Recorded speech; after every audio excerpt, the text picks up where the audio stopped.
Election night focused on the White House race and the razor-thin tug-of-war for Kelly Ayotte Senate seat. 2nd District Congresswoman Annie Kuster was quietly making history as she became the first Democrat to win 3 consecutive terms in Congress, representing New Hampshire, and she is my first guest this morning. Congresswoman, good to see you. Great to be with you, Josh. Thanks so much. Yeah, a little known fact that I don't think a lot of people knew that. Well, and you know, the 2nd District has been a Republican district for most of my lifetime, and when we looked into it, it turns out you go all the way back to 1853 and a Democrat hadn't won 3 terms. So I'm proud of it. But look, it's a purple district, and you know, I've always said I bring people together to get things done, and that's what we'll do going forward. Did you have a couple of moments on election night of stress at all? Because if there was one race that people said this one's a lock, it was yours. But for a minute there, it's just funny the way the towns report. So it turns out it was Hanover, Keene, and Nashua who hadn't reported, and so yeah, it looked a little bit closer than we would have wanted. But right about that time, I got word that we were going to have a healthy win with 15,000 votes, and so I didn't stress too much. But you know, look, it was volatile at the top of the ticket, and I think that impacted. You mentioned the Ayotte Hassan race was very, very close. I'm thrilled for Maggie Hassan and for New Hampshire that she'll make it to the U.S. Senate, but it was close all day in a lot of places. Very high turnout, and it turns out both sides were turning out. Yeah, we'll talk about the delegation in a second, but on election night, and we've had you know, a couple of weeks now to absorb everything that's gone on and kind of reflect on it. Donald Trump is under constant scrutiny now as he makes his selection for members of his cabinet. Do you think he's getting a fair shake? And I know it's a tough question to ask a Democrat, but well, I think he is. We're in uncharted territory, and the word that I keep thinking about is just unpredictability. You know, every time election night, I thought he gave a very gracious speech, put the hate behind us, bring people together, and then the very next thing, he appoints Steve Bannon, who's affiliated with white supremacists and white nationalists, and you know, a heartbeat from the Oval Office.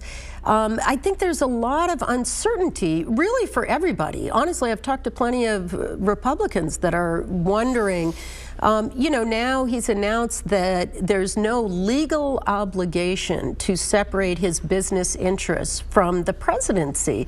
That's unprecedented. Every president in modern times has had a blind trust. They're not even involved in their mutual funds, to say nothing of business interests right down the street. Do you think that's more symptomatic of him seeing an opportunity to make more money for his businesses, or just being a control freak that doesn't want to let go of anything? I think he's going to make money off of this. You know, he opened a brand new hotel on Pennsylvania Avenue. It's a block from the White House, and you got to figure that every time someone comes in to see him in the Oval Office, he'll say, "How was your room?" I mean, you know, he's going to be making money off the presidency, and that's unprecedented and troubling.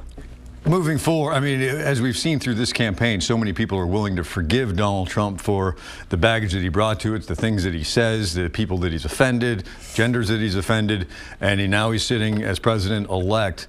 For the country overall, are you hopeful that, like Mitt Romney, for instance, we're taping this before Thanksgiving because of the holiday weekend, and we'll see how it shakes out by Sunday, but under consideration for Secretary of State. Now, do you think that would go a long way to adding some legitimacy to the administration, at least in terms of taking care of the country? Oh, I do. Anytime that he can pick someone that has a strong policy background, that has, you know, a thoughtful approach. I think Nikki Haley at the UN. Look, I don't agree with these people on public policy. I'm very concerned about us getting into wars or, you know, foreign policy, that kind of thing, rolling back our rights, reproductive rights, or privatization of Social Security or veterans. But at least I know these are people that you can have an honest debate and discussion with.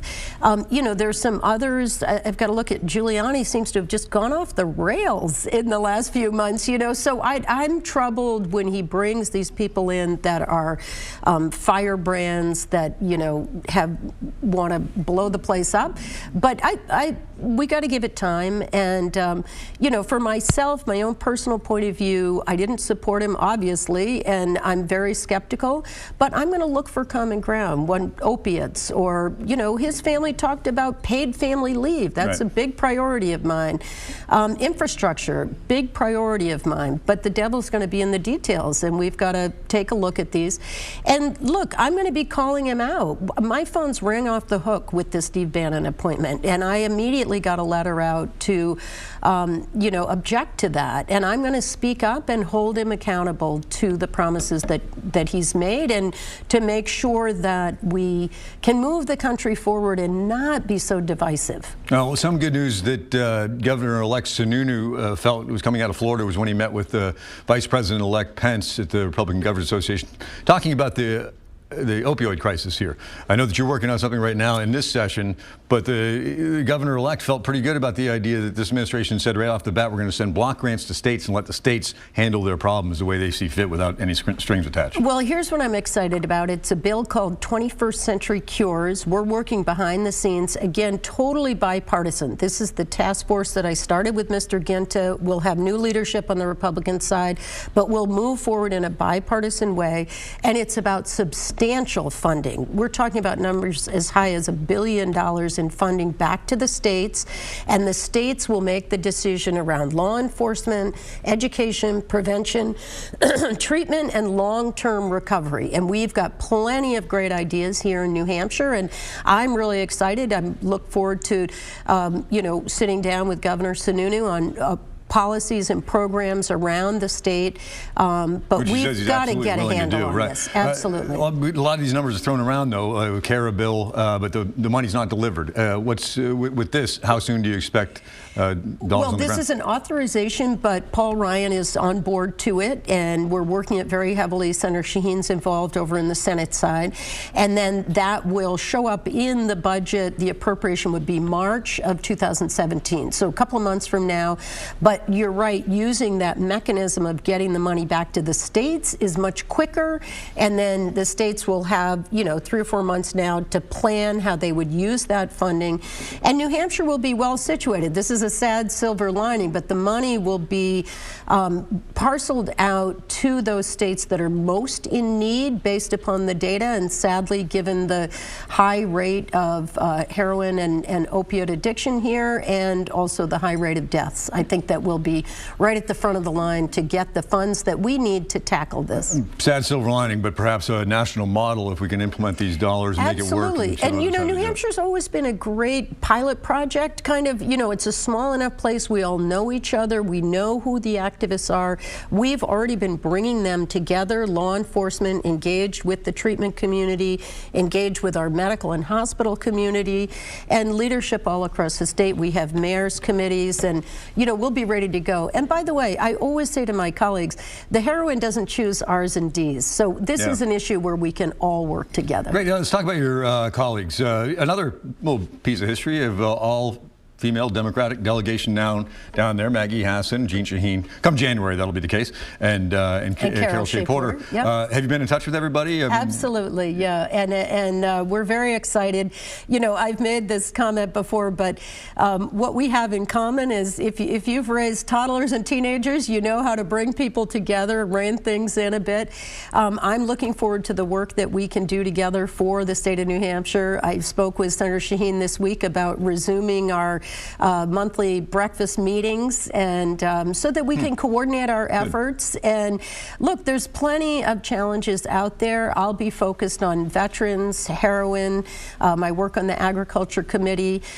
Carol and Jeanne Shaheen have worked on the Armed Services Committee, helping Peace in the past, and our National Guard. So everybody will bring a piece of it and tackle it to bring federal funding back here to New Hampshire. Roads, bridges, highways, schools, community colleges, and also to, you know, be coordinated when the new Republican administration goes off the rails. We want to be there to speak up for New Hampshire. Let's be optimistic. That's fair. Big picture, though, let's talk about process within the Democratic Party. Sure. I tell you, sitting with Bernie Sanders earlier this week, and he can't help but lament and wonder what the future would have been in a different Democratic Party that didn't have super delegates, pre-delivering We call that support. the coulda, woulda, shoulda. Sure, but I know, but you can't help it when you have that kind of support. Sure. Do you think that the rules within the DNC need to be changed in terms of how you select your nominee for the White House? Well, I'm totally open to that, but I will say that Barack Obama was a grassroots candidate, and he also got the support through a lot of effort of the superdelegates. So I don't think it's impossible to navigate. I think, it turns out Bernie Sanders didn't choose that approach. No one ever came to ask for my vote, and I was surprised at that. Yeah. So I think the system can work, and Barack Obama is living proof. But look, I'm open to a discussion about it. I'm not wedded to the way we do it. Just like the Electoral College, you see Hillary Clinton now getting over 2 million more votes in the popular vote than President-elect Trump. You got to stop and wonder, are we using the best methodology for every person, every vote counting toward the presidency? So I think all of these things are open for discussion, and I expect we will have a robust debate. Quickly, I'm going to play devil's advocate on that, the counterpoint. I mean, a popular vote would completely change the landscape of the selection process. If it went to strictly just a thumbs up, thumbs down, all the money would be spent in the population centers, on TV. We wouldn't have the retail politics that we enjoy here in New Hampshire, and it is a privilege, but it also makes the candidates better, and we learn more about them. I think that's true, but imagine you're living in California and your vote counts for nothing. 2 million votes. I mean, this is not Bush v. Gore with a few, 100 here or there. 2 million votes is a substantial number of Americans who have not been counted, and I think we've got to rethink that. I understand Chairman Buckley, who's under consideration, by the way, for the DNC chair, has a proposal that would have a triggering mechanism for a sort of a safety valve, if you will, and I think we need to look at something like that. Okay, so moving forward, you feeling optimistic? Because if we learn one thing from this election, there's nothing guaranteed, and people want to see some difference. Absolutely, and look, I've always been one bringing people together. That's what this bipartisan task force to combat the heroin epidemic is about. I'm going to create a task force on sexual assault, an important issue that came up during this last campaign.